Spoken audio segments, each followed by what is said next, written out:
The top 2 things to avoid when building a new lifestyle. Let's check it out.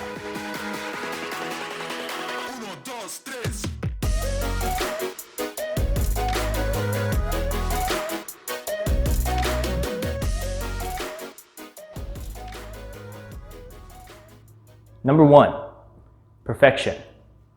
This might sound familiar, but I want to give my spiel on it anyway.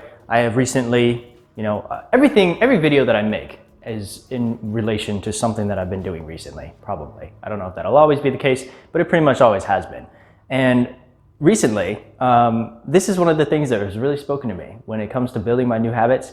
Because I'm a natural born, I don't even know if that's true, natural born perfectionist, but because I'm a long-standing perfectionist, it's always the case that when I try to build a new habit in my life, whether it be cooking or going to bed at a specific time or doing some sort of like morning ritual or any other kind of ritual, any of that, I'm always obsessed with, it kind of goes hand in hand with the second one, which is permanence, but I don't want to jump too far ahead of myself.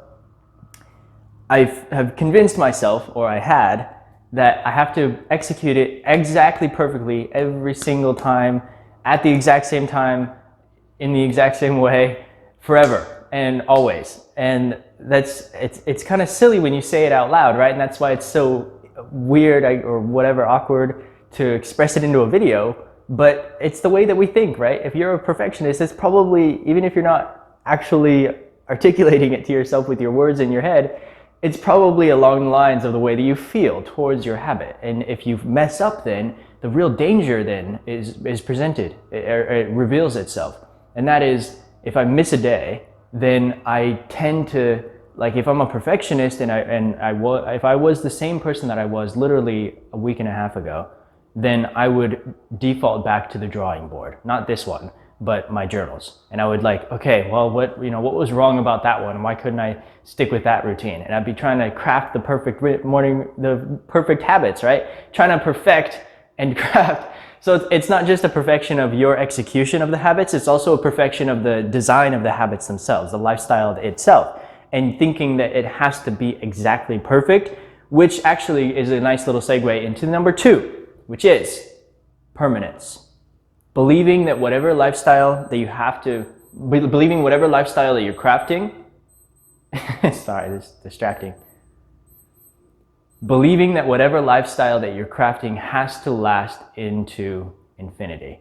That you have to find this, for me, I had deceived myself into believing that there already existed the perfect routine for me. The perfect morning ritual, the perfect nighttime routine, the perfect work-life balance and work schedule.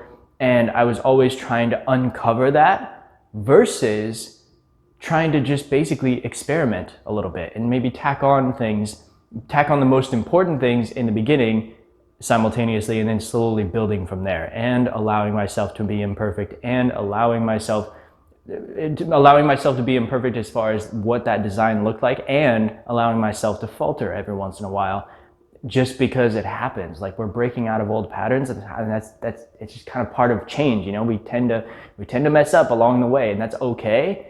The key is to not default back to the old patterns, which even if they seem healthy, if they're not helping you, and you just gotta look at the fruits. If they're not actually helping you, it's pretty it doesn't take a rocket scientist to realize okay, I'm defaulting back to these old patterns, even if I've previously convinced myself that they're helpful.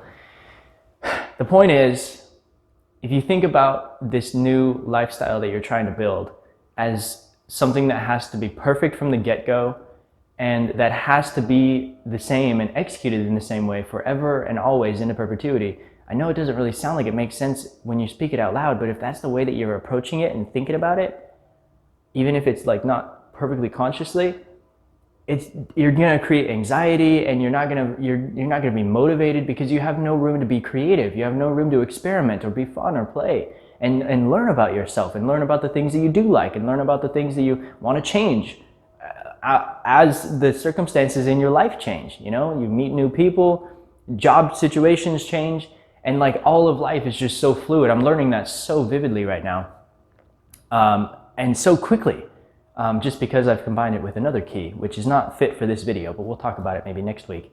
And it's been a life changer. So that's it. That's the video, guys. It was super, you know, I no like jump cuts or anything, but I hope you enjoyed it, and I hope that you can take it away and apply it to your own life. Thanks for tuning in, and I will see you next week.